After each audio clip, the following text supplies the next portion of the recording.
Well, hello, everyone. This is Carol Scott with the National Ombudsman Resource Center, and this is the third of four virtual orientation sessions that we are having for new state ombudsman. I want to welcome everybody. And Louise Ryan with the ACL has joined us for just a few minutes and probably wants to just greet and get you all excited about next week's presentation. Oh, I didn't know I was doing a commercial. Oh, I just saw Sean. Where did Sean? Oh, there's Sean. Hi, Sean. Well, I guess I have to say, for those of you who are super new, like Jan, who's still, like moved, lived in a suitcase, the times, you couldn't have come at a more challenging time. But I think the other part of that, though, is that you are going to learn some real specific ombudsman skills very quickly in terms of systems advocacy work, connecting with other agencies, ideally, maybe you're talking to the media, getting out press releases. So it's really kind of a hit the ground running. You're a statewide leader because of this pandemic. So it's very interesting. And of course, you're not getting the kind of, I think in the ombudsman world, the problems and the workload is always high pace. And now this is like warp speed. So it's just, I see in some ways there might be some benefit to this warp speed, but at the same time, you got to pace yourself and really lean on your peers, reach out for help. I think that the ombudsman work can be isolating because you're the only state long-term care ombudsman in your state, and that in and of itself makes it isolating. So be sure to reach out to everybody on this call here. Reach out to your mentor or your neighboring states, or even a brand new ombudsman to say, are you feeling this? So I think just in terms of kicking off this session, talking about experienced ombudsmen and their early times, it's a good opportunity to learn from them and in the future to call on them. Next week, we're going to have more of a meaty topic, more nuts and bolts on disclosure of ombudsman program information. So that'll be hopefully helpful to kind of get some things really clarified in that next week, because it's a tricky subject. So, but with that, I think I will sign off. Good to see everybody who I can see, and good to see the names of people on the phone. I see some of our new folks: Lisa from Arizona, Stephanie from Alaska, Michael. Soon, I don't know if he's official yet, but soon to be official from Florida. And Kelly, still kind of new, although not as new. She's really, Kelly, you've really hit the ground running lately with all of the interesting challenges you've had in Illinois. So you've really gotten your feet wet in a big way, more than your feet. Yeah. So I don't think of you as so new anymore after everything. Okay, I'm going to sign off. Good to see you all. See you next week. Okay. Thanks. Bye-bye. Bye. So Bye-bye. part of the homework for next week will be, I'm asking each of you, and I'll put this in writing, but I'm asking each of you to find in your policy manual what your release of information is, and that you find that and read that, so that when Louise is talking, you can make sure that that you're aware of what the policy is, and that you're comfortable. And if you have any questions about it, that would be a good time to ask. So I want to welcome everybody. Let's see. Charlotte is having difficulty joining, and I don't know how to help you. She's able to see things, but she doesn't have a phone, so or doesn't have a mic on her phone, so she's trying to call in, and she's getting the same recording on a different number. Well, I don't know what to say there, Charlene. Hey, I noticed that it's easy to accidentally click the Google Meet instead of this. Is it possible she's using that number? Yes. Yeah, good point. Make sure that you're calling. Oh, Maybe yeah, that was Lisa, because I did that today and saw one other person on there. yeah, you know, I've tried to take that off of the message that's being sent out because people get on that, it's called Chat Hangout, and it's not the actual Zoom number. So, well, okay, well, we'll hope that Charlotte can continue to find that. Sean, are you on with us? Can't hear you. It says you're connecting to audio. Can you hear me now? Oh, I can hear you now. Yes. Okay.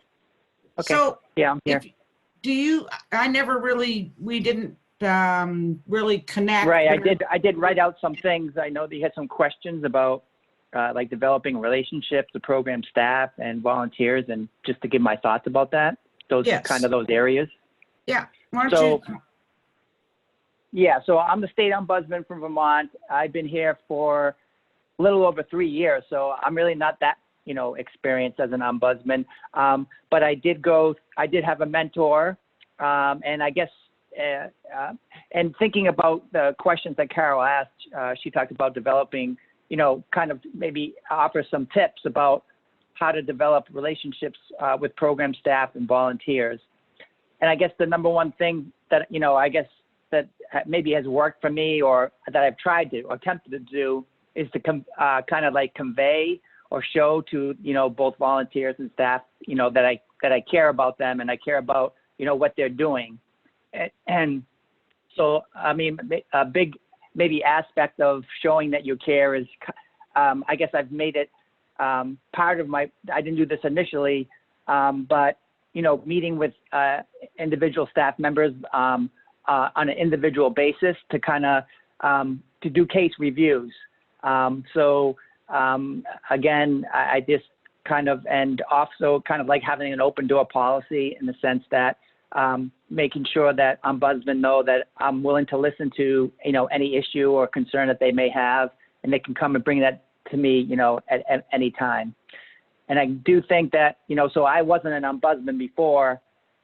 So I do think that, you had kind of have established that, that you're, that you do have their backs, and that you're, willing to kind of put yourself into their shoes to try to understand, what they may be going through, and willing to learn from them, their experiences. So again, I think the big thing for me was just to try to, develop a way in which you can convey and demonstrate to, staff that you care about them, and what they're going through, and then that they're going to have issues. Everybody's human. We're going to have problems, but, if that happens, that, you should feel free to come to me, and we can talk about that, either individually or, as a group. Many times ombudsmen, look to other ombudsmen.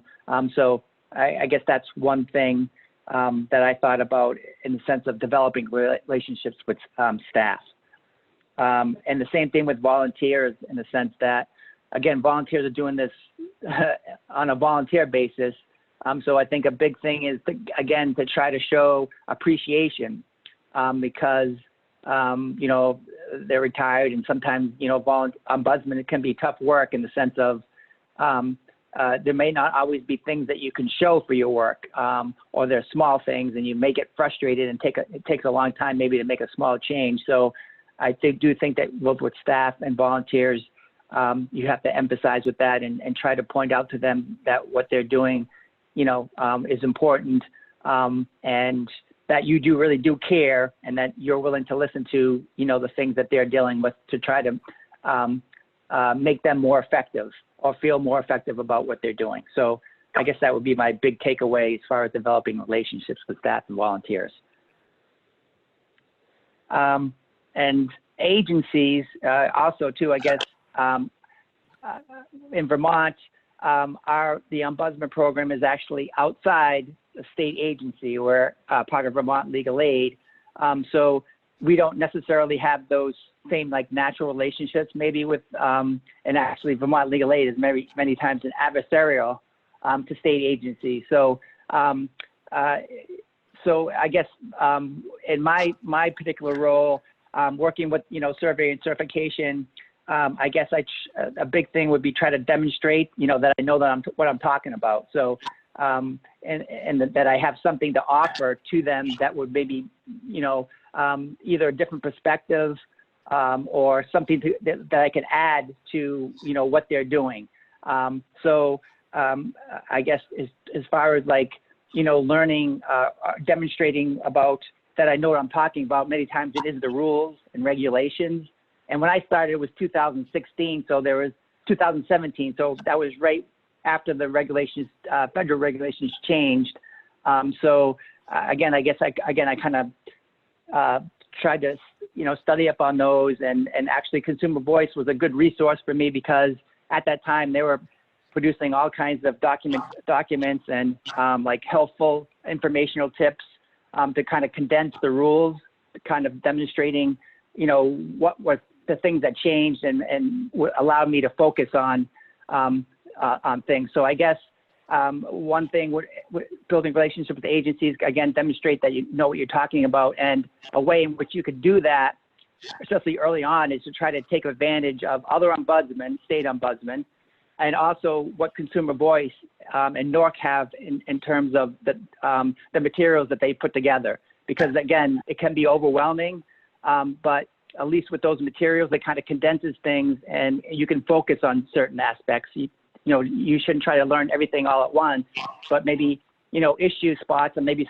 something that's priority at your state as far as the issue, discharge, for example, that was kind of an issue here. So again, you can maybe look at your state specifically and kind of use materials and other ombudsmen to try to point you in a direction where you can kind of feel confident about, those rules and regulations. So I guess that was one thing. And obviously you want to try to meet with state agencies as much as possible.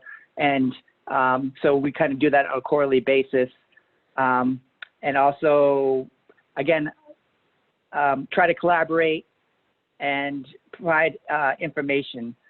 So again, that could be helpful through kind of the information that you may learn from other states, and also through Consumer Voice, in the sense of, many times I'll get something or I'll see something and I'll kind of forward that along to survey and certification, just so they know of this, maybe a CFC, they probably do know that, but just to let them know that I know about that. And then, if they're going to be doing something that I know that, for example, the reopening of the nursing homes, that the 3-phase guidance or recommendations that came out, again, kind of communicating regularly with survey and certification to let them know that, oh, I saw this, and I'm going to be wondering how we're going to reopen, and want to be part of that process, and to make sure you don't forget about the ombudsman. So, and I guess the final point is developing relationships with other agencies takes time.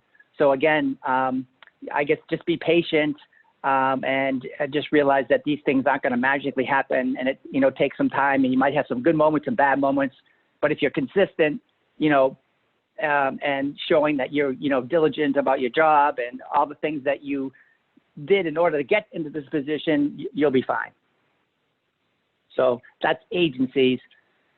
Carol also asked me about developing goals and priorities for the program. So again, I guess this could be a little bit different for each state. You're going to kind of be dropped into a situation, and it may change. But I guess I think in thinking about how to focus on those things, priorities, kind of look at data. So kind of like the NORS report, is important. Also kind of current events, right? So we're going through a pandemic right now. So, obviously, maybe at some point our fiscal year starts in October 1st. So, my priorities in October 1st are a lot different than they are now in the sense of what has happened. So, again, I think sometimes your priorities may be, you can think about those, but you also kind of have to realize that current events may force you to re-examine those things. So I think it's good to plan, but also realize that things are always changing. And right now, it's an unbelievably unique time and situation. So again, I think sometimes these things are in your control and sometimes they're out of your control, but you just have to be aware of current events and the fact that current events may cause you to do something differently that you weren't anticipating. And I also think you should seek ideas and thoughts from other state long-term care ombudsmen. So when there's opportunities, either at, when we had annual meetings or just informal conversations with other ombudsmen, and that can happen just by listening.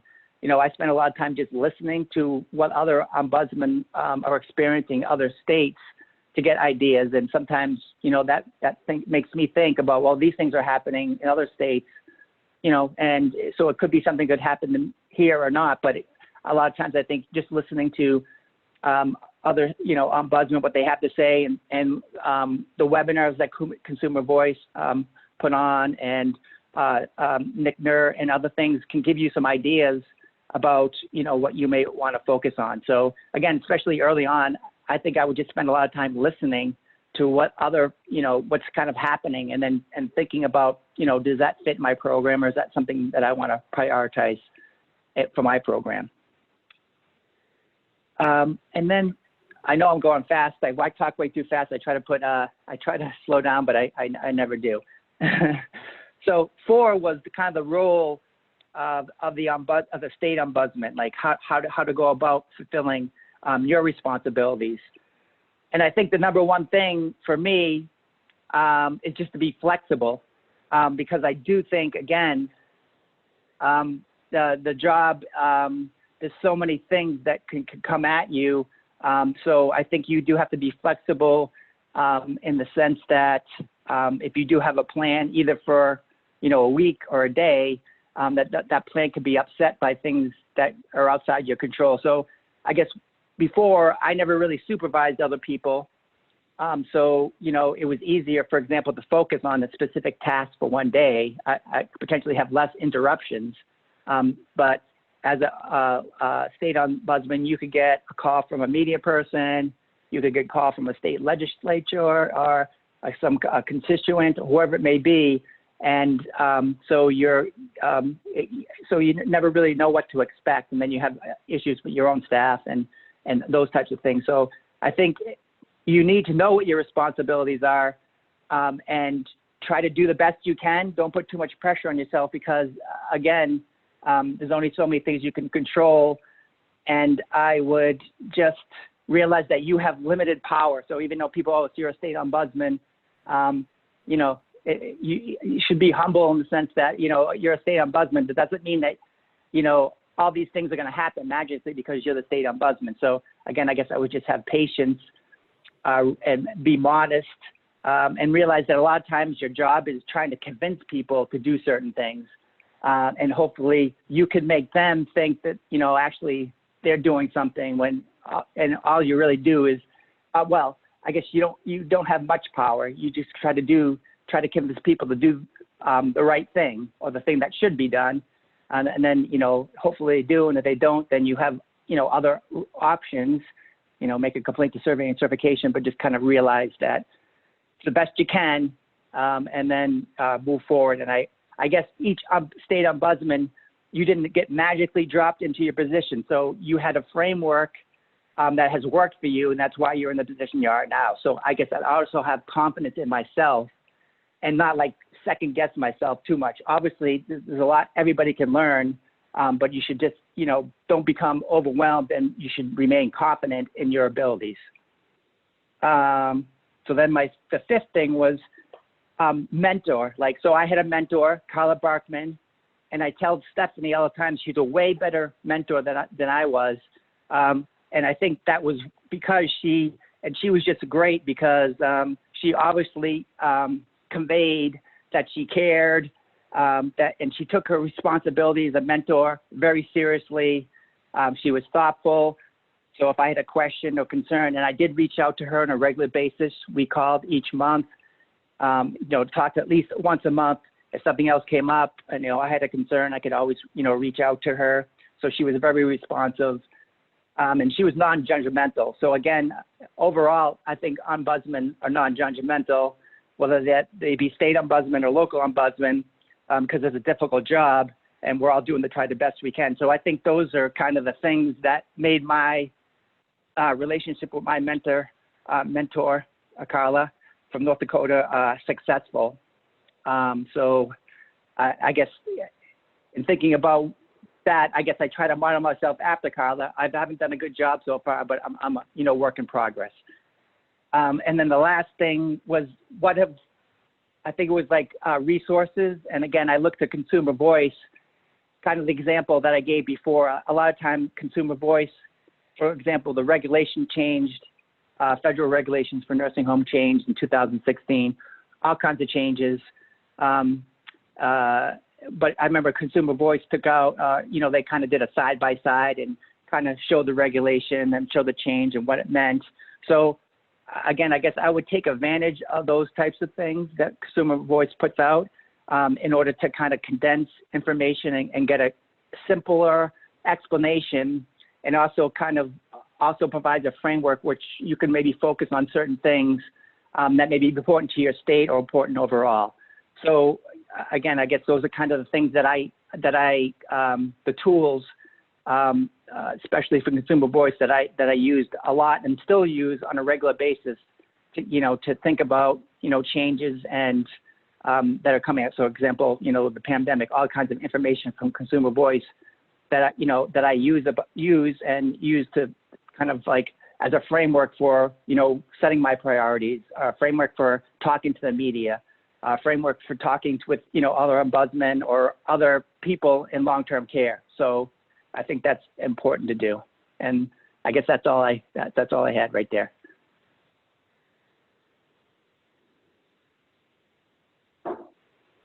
Thank you, Sean. That's perfect. Charlotte. Yes, ma'am. Hey, do you want to share a tip or two? Sure. It's funny that I'm kind of going to mimic Sean a little bit. He did a great job, but I made this nice little PowerPoint that you obviously didn't get or receive because of technical difficulties. But I titled my PowerPoint, "Did someone say state ombudsman?"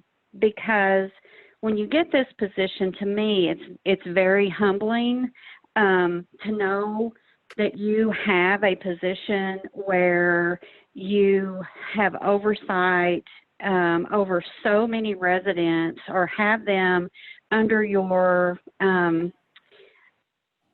I'd say maybe protection. I feel like I'm responsible for all those residents personally, even though we have the regionals that help check on those residents. But the biggest and the best advice that I can give is seek out the experience and build on the prior knowledge of the state ombudsmen.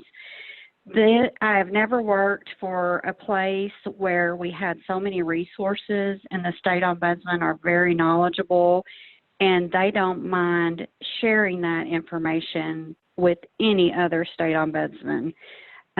The way they collaborate when issues come up, I think that is amazing, and you really learn a lot from the other state ombudsman. So don't hesitate to reach out. If you can't get a hold of your mentor, have your list of other state ombudsmen and just go down the line until you find somebody that you can get your question answered from.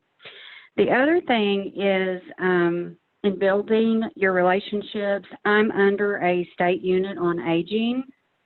Currently, I'm on my 8th supervisor in less than 3 years. So I constantly find myself having to educate. Turnover is just out of this world. So I'm constantly having to take a new supervisor and educate them on the Ombudsman program, the federal regulations, you know, what we can do, what we can't do, how we can spend the money, how we can't. So if you're having that issue, everybody has that issue. Just keep educating. They'll finally get it. In building the relationships with your regionals, I was a regional for 4 years before becoming the state ombudsman. And the one thing that I found is I had to let them know that even though I was the state ombudsman, I considered us a team, a statewide team that was there to advocate for the residents. I checked in with them as often as I could, whether it be email correspondence or conducting quarterly trainings or going to visits to the regions. The other thing that I try to do is program participation with the regionals. They would invite sometimes the state ombudsman or representative of the office to come to their regions when they were conducting quarterly trainings. And it was important for them that we have a presence within their region. Now, we can't do that all the time, but we can do that. We try to do that at least once a year or every other year within that certain region. We always provide the technical assistance to the regionals. I tell them if anytime, day or night, they can call me if they need to. We always have the line of communication open. They always know how to find me. So just trying to build those relationships and let them know that no matter what, I'm always available to them. That's really worked. The same thing with your volunteers. The volunteers in Arkansas anyway seem to appreciate the communication from the state office. We try to be a presence and at least go to that region every other year to meet with them. But one thing, if COVID-19 has any good for us, the one thing it has done is I have had my office staff calling every volunteer ombudsman we've had while we've been in absence in the building, just to let them know the state office was checking in on them to see how they were doing, to see how they were coping, to make sure they were safe, that their families were safe. And that really has touched the volunteer ombudsman, those phone calls on behalf of the state office. And building relationships with other agencies, kind of like Sean said, that takes time. I think another positive outcome with COVID is the state ombudsman office did not have a strong relationship here in Arkansas with the Office of Long-Term Care. And there's been a lot of communications with them since COVID-19. And the collaboration together, I think, has started a rebuilding of the state ombudsman office and that agency. Adult Protective Services, the Medicaid fraud unit in your state, your public guardian. Legal services is always a challenge, but we're trying to build on that. And the other thing I do, the Arkansas Healthcare Association, I go every time they have a new administrator in training class or a new social worker / activity director certification class, and I educate them on what the Ombudsman program is, who their regional is, that they should have posters in that building, our do's and our don'ts. And I tell them if they get anything else out of the education with them is don't be afraid of their ombudsman. Utilize their ombudsman no matter what, that they are advocates as well as us being advocates, and we should work together in advocating for those residents. I'm going to switch from relationships to challenges. In my state, we have 75 counties and 8 regions. So distance is a challenge to travel, whether it's a regional traveling 200 miles to get from one facility to another, or whether it's the state office traveling within those regions to go to maybe a problem facility, or just to meet with those volunteers or regionals or area agency on aging directors or supervisors. Distance is a challenge, and you just have to do the best you can. Transitioning from regional ombudsman to state ombudsman, it was a little difficult at first for the regionals to see me as basically their boss or supervisor versus their peer. But again, I focused on being a team. However, you still have to be the leader of your program. So again, always available, but showing confidence. As the new state ombudsman, you're not always going to have that answer, and that's where you seek out those resources from Consumer Voice, NORC, other state ombudsman, NASOP, wherever you can get the answer, but always show your confidence in your position. And the other thing that I had, one thing you'll learn about Carol is that she likes a good joke or a good cartoon.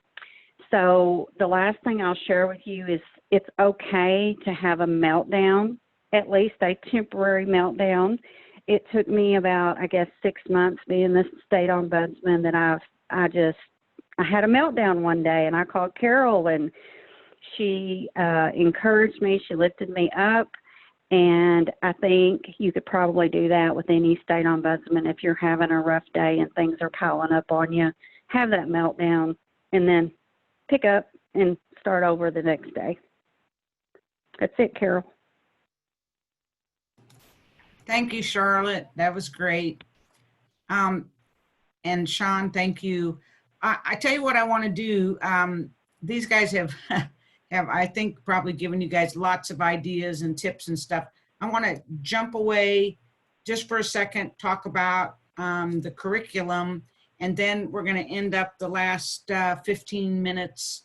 I really want you guys to be thinking about what questions that you have, what's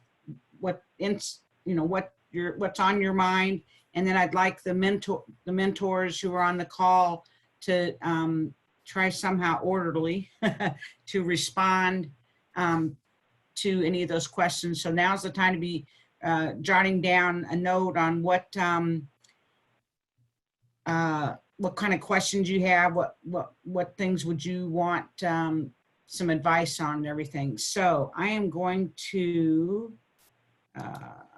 share my screen. So this is a document that is on the private side of the website under the new state ombudsman. And it is a graphic that just shows different steps when a person comes on as the state ombudsman. So I encourage you to look for this. It's in the orientation. It's called an infographic, and it starts with just knowing the basics, which is the curriculum modules for state ombudsman, looking at and understanding and how to assess your program. There's already many small tools that you can use to assess your program and look at your program effectiveness and your data. Building the key relationships, both Sean and Charlotte did a great job talking about that. And I know right now it's real hard to do that when you can't just call and say, can I come to your office, or can we meet someplace? But as soon as that's available to you, getting to know people, sitting in meetings with them is such a huge part of the work that the state ombudsman do. And then, excuse me, understanding your program funding. And there'll be, you'll have questions 10 years after you've been an ombudsman. So don't be too frightened about that, but talk to your mentor, or bring this up in a open NASOP membership call, or check with us at NORC. We can kind of maybe steer you to some information that might be helpful.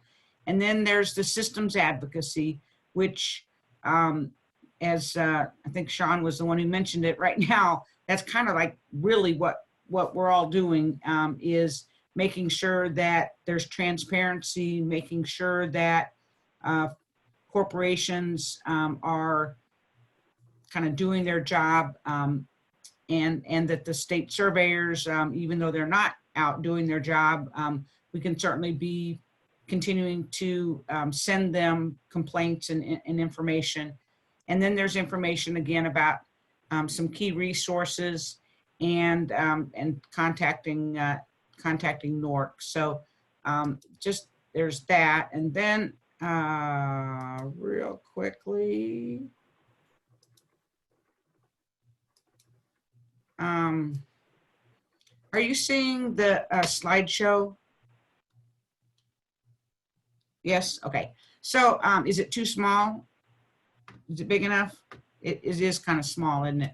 I kind of don't want to get rid of it because I want to be able, I'm gonna just get rid of my notes. That's what I get.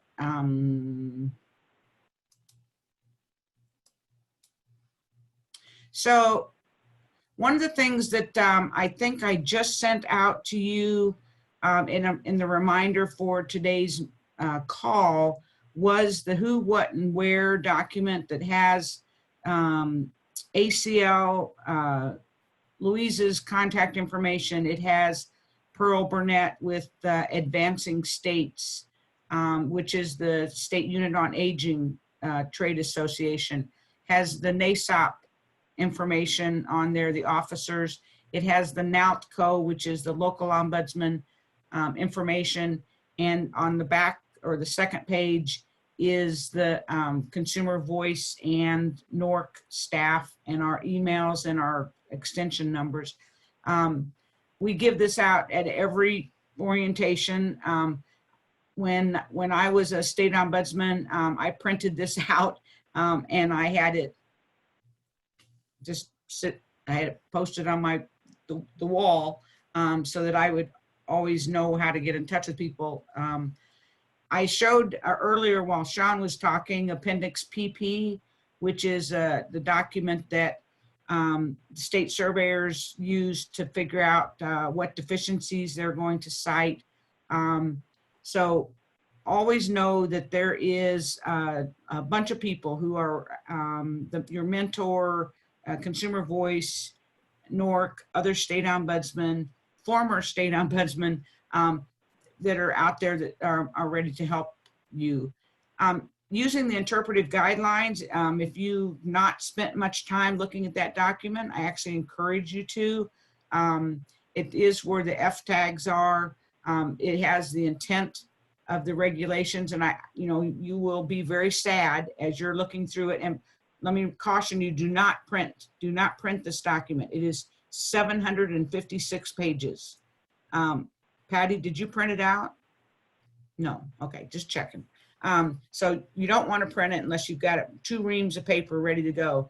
But you can do the find when you want to look for something, and you can find the F tag that you're looking for and read it and the intent. But you're going to be very sad because right now, many of the rights and the things that are in there, nobody's paying attention to. And so but once this is over, part of the systems advocacy is going to be all of you, kind of shepherding the surveyors themselves and saying, okay, come on, get back in there. Let's make sure that all of these things are being done by the facilities. There is this NORC curriculum for state ombudsman, and just in that, stop that, click on that, click on that, click on that, click on that. Oh my gosh, this is so many. So this is the equipping, this is the training that is on the private side for you. It has 3 different self-study modules. the history and role of the program, resident rights, and problem solving. I think it's very important that you understand kind of where the program started or how it started and where it's come from till today. It's very important that you understand resident rights. When I was the state ombudsman, one of the neatest things I got to do, Charlotte talked about going to when new administrators or social workers were being trained. I was invited to be a part of the state surveyor training so that every class of new surveyors, I went and I had a 2-hour block to talk about the ombudsman program and resident rights. And we spent most of that time talking about each of the different rights, how they fit with the FTAG, and had lots of good conversations. So just mentioning that. Boy, oh boy, oh boy, this going back and forth is probably is an easier way to do this. I'm down to a minute if I'm going to stick with my plan. Mention that, you know, one of the big things that's in this information is all about how unique the ombudsman is. You know, you are the only person, as Louise said earlier, you're the only person in the state that really gets it, that gets what the ombudsman program is and what your obligation is under the Older Americans Act and the rule. So doing that constant training that was mentioned earlier, continually having to tell people, you know, I'm just doing my, you know, I'm just doing my job. But these are all of the different areas that that you need to, at some point, be very comfortable with. You need to know what the disclosure is, and we're going to be talking about that next week. You need to understand the conflict of interest as new staff are hired or as volunteers come on. You need to know what willful interference is. Of course, I think you've all already got the resident directed advocacy, and then talking just about your legal counsel, who's providing you with that, and is that person free of a conflict of interest. One of the tough things about being a state ombudsman is that you may be challenged for a point of view that you have. This is very normal. This is very normal, and this might be one of the times when you just need to step away, get somebody on the phone and say, just reassure me that I'm not this ogre that people in my state are saying that I am. You know, the idea behind the Ombudsman program is that the federal government said residents of nursing homes are frail. They are not as equipped at stating their needs, and they're not equipped at facing authority. And so the ombudsman is there to hold the hand within physical distance now of what the needs and wants of those residents, and that we have the ability to change laws, to change the system, and to speak out when we see things that residents are telling us is not benefiting them. And these are just some quotes that the different ombudsmen have said at some point over the year.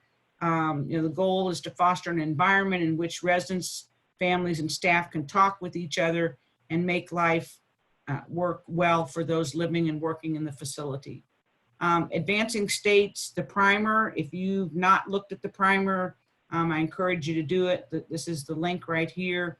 And if you want a hard copy of these, you can ask Pearl at Advancing States, and she will send you 10, 15, how many ever copies you want.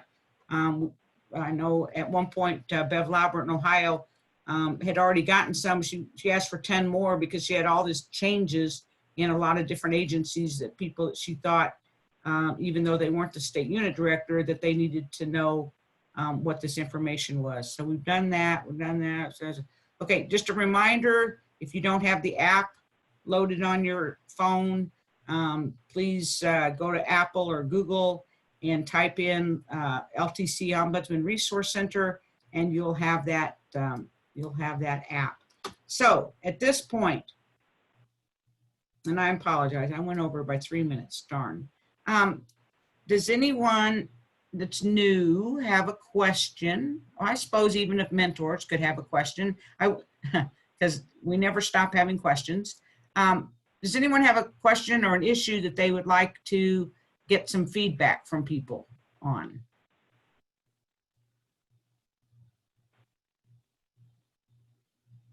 This is Stephanie. Can I chat for a second?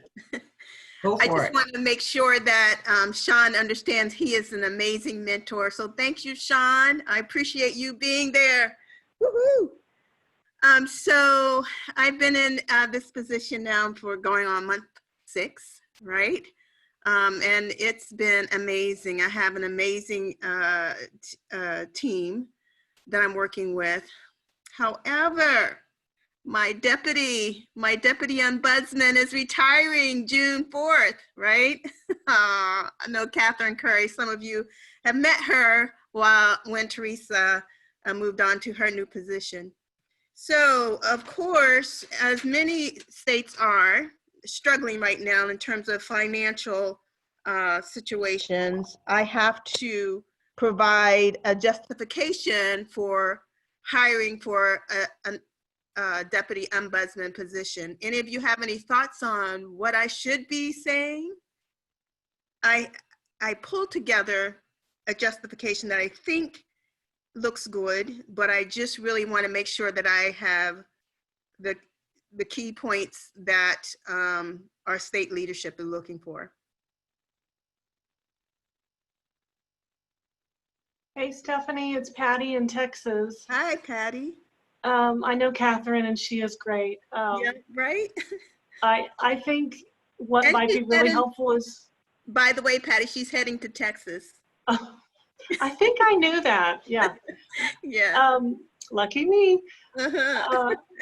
I would just suggest you pick a handful of state ombudsmen and ask if they would look at what you've written, because as painful as that can be sometimes, I mean, they may have ideas that would really spark that up. Okay. So that might be a good idea, and I would play the COVID card if I were you. I did. I Good. absolutely did. Thank you.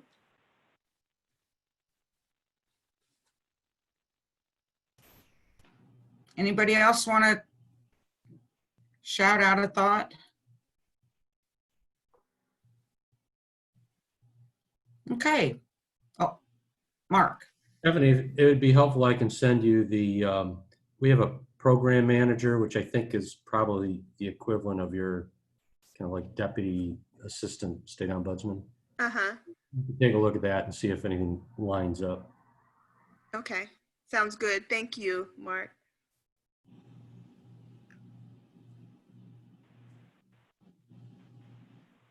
Okay. Well, I tell you, Stephanie, if anybody has any ideas, I'm sure they will send them to you. That's it's not often that the ombudsman program is kind of sitting around with money in their pocket, or potential money in their pocket, and the rest of state government's kind of falling apart. Normally ones that are the poor stepchild. So making sure that nothing gets taken away, especially with the new Older Americans Act. It says that you're not supposed to spend less than what you spent last year. So you might want to put a quote in there about that or something. Nice. Who else has a question, comment? This is Mike Phillips in Florida. We're really looking for how to virtually get back into the facilities having been locked out. Technology, any ideas on particular types of technology that is working for some of the rest of you, and having your ombudsman actually be able to handle some complaints, and maybe with tablets, with earphones, being mindful of confidentiality. Also attempting to do many resident council meetings within the facilities using some forms of technology. And even some with the family councils, but primarily being able to have some sort of presence that is not just by phone. We are doing it right now by phone. We're handling our cases by phone, but that also poses some difficulties as well. So any ideas that any of you might have on what you have implemented to assist you in virtually getting into facilities, I would be most appreciative of.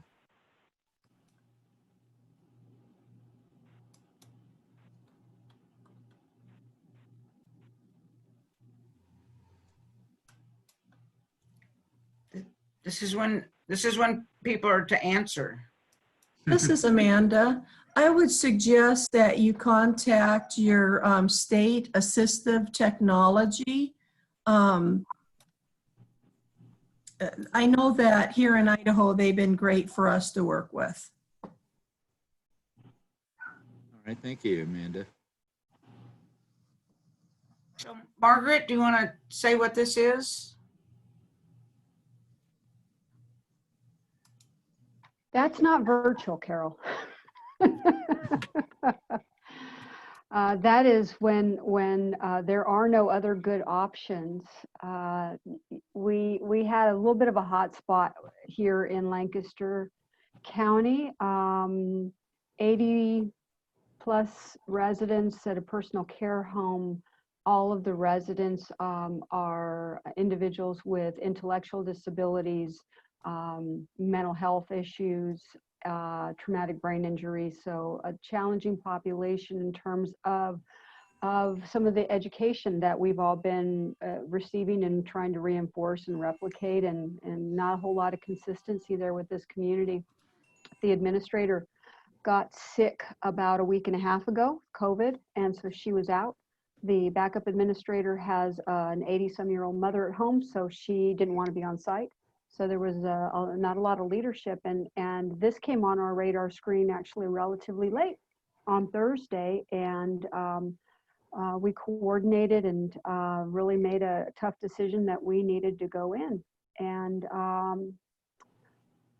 many of our worst fears were realized. I wish I had better news, but when we're all sitting there wondering what's going on in these facilities, when there's no on-site leadership, when the licensing and survey entities haven't been in there for 2 months, when family and friends haven't been in there for 2 months, let your imaginations go where they will, and it's probably not far off from the mark.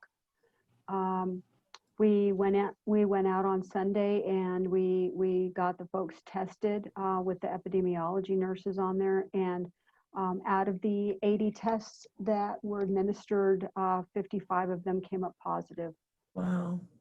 And until we knew what that number was going to be, it was really impossible to talk about what decisions could be made. But I, just in terms of some of the themes that have been talked about today, it's times like this that I realize I'm just a regular person trying to make some good decisions in an environment, in a worldwide pandemic that no one has any real expertise in making decisions about what the right thing to do is. And now more than ever, a lot of folks, I appreciated your comment, Sean, about the importance of communication, just reaching out to folks and getting to know them, because I have to tell you that this team of folks from all over the place, we just sat down and said, nobody knows what the right thing to do is, but we know that inaction is not an option. And then all eyes on the ombudsman, because I'm a resident expert, right? But you know what? I was grateful to be there. I'm not an epidemiologist. I'm not a nurse. I'm not a nursing home administrator. But I do, as you said, I care about these folks. And I'd never met most of them before, but I feel for them. And I know everybody on this call got into this work because we wanted to help in some small way. And as Carol showed, the PPE we put on just reinforced how dangerous this environment is that we're operating in. And I'm all for virtual. I'm all for using some of this CARES Act money to see how we can get in there sooner rather than later. But where we can't, find someone who can train you on that PPE and feel confident in what you're doing, because I'm really concerned about what's happening to our folks right now. And if you have opportunity to act and you feel that you can do that safely, they need us. There will never. I love seeing everybody's faces here, but there is. We should have all met out in Pittsburgh. You know, there's never going to be a replacement for that human touch, no matter what. Margaret, we would have all been in jail, which would give us even closer, you know, because with even more tattoos and, you know. Well, Lisa put into the chat that they're in Arizona, they're setting up a new web portal for online complaint submission and education to the community. And I think that's going to be part of it too, is that the more opportunities that you guys can make sure people know who you are now, so when they do go in, they'll know that there's an option. You know, you could go to the surveyor, or you can come to the ombudsman program, or both, but then it's a little bit, you know, but okay, Mark, looks like you're ready to say something. I was just going to kind of amplify what Margaret was saying. There's just no substitute for physically being in a facility, making observations. Our complaint numbers haven't really gone down. We've done the best we could, you know, over the phone and in one case a video sort of thing. But we had a lady that was very afraid. She wanted to leave, and her complaint was that staff were not wearing PPE when they came in to provide her care. And we talked to the administrator, and of course it was, oh, no, that can't happen. Everybody has PPE, they've been trained, all of that. But, you know, my sense is that the administrator might not have known what was really going on. And without being able to physically be there and make an observation, you don't know what's happening. And there's just no substitute for that. And, you know, getting in through video, I mean, that's helpful, but doesn't always give you the real picture. Like I say, we did that once. I think we saw what staff wanted us to see. And, but getting in is going to be hard. It's going to be facility by facility for us, depending on what the situation is. But I feel bad because my staff is frustrated in that they know stuff is going on and they just can't verify it because you're not physically there to look at a record, to look at a resident, to talk to people. It's just really, really hard. And, you know, right now we don't have any magic answer to that. It's just been very frustrating. And I know it's frustrating for families. We had a teletown hall the other day, and it generated more calls in a single day than we've ever had. And it was the sort of thing where they were all issues that really you kind of have to go and look, and we're not going to be able to. So Thank you, Mark. Thank somebody you, comes Margaret. up with an magic answer, that'd be great. Yeah. You know, I think, you know, one of the big parts of being an ombudsman is that our job is not to do. Our job is to make sure other people do their job. And by not being able to know whether or not they're doing it, it just is very hard. But eventually things will come around. I mean, I am confident that someday we're going to be entering the nursing homes safely. And but in the meantime, you know, we can only do what we can do, which is to listen to people and take it from there. We are at time. And so if there's anybody who really wanted to say something, oh, well, Amanda, we'll take this one last question. Margaret, Amanda asked, did you get permission from the governor's office to go into the facility? I'm part of a team, a long-term care decision-making team that receives information that the facilities upload to state government to basically say SOS. And this was a big one. And they knew that we can go in and we can be the ones to work with the residents and make sure that they fully understand. And so they were the ones who asked us to come in. And that's, man, it's taken 4.5 years for us to build those relationships. And I didn't want to go, but I didn't want to pass up the opportunity to really show them what we do. And I'm blessed to have been able to do that. Great, thank you. Thanks for going out and meeting some new friends, it sounds like. That's super. Well, hey, I want to thank all of you. Thank Sean and Charlotte for sharing their tips for thanks for all the work you guys are doing in this extraordinary times, and know that NORC is there to point you in the right direction as much as we can. But you know, this is a good time for you guys to rely on each other. Those that have been around for a while, and Mark has been to 3 states. He can't keep a job, so he has all that experience of big programs, little programs, state government programs, not-for-profit. So Patty, I don't even want to go down the list, all of you. But I will end that I got my hair cut last week at Great Clips, which is the place in the news that in Springfield, Missouri, the worker came in with illness, showing signs of illness, and now there's 100 she infected her coworker, and there's like 150 people now that are watching, are staying at home because they potentially have this. And it's the same company, Great Clips. So just, it wasn't mine, but my people weren't wearing a mask. So on that happy note, everybody stay safe, get your mask on, and we'll be here next week. And yes, and wash your hands, and don't forget your homework. And I hope you watched the 2 videos that was this week's homework. And if you didn't, shame on you. Okay, you'll be getting a survey monkey evaluation. Mentors, you are encouraged to fill those out also. Okay, have a good day. I'm taking off the next 2 days. I'll see you guys next Monday. Thank you. Thanks, Carol. Bye.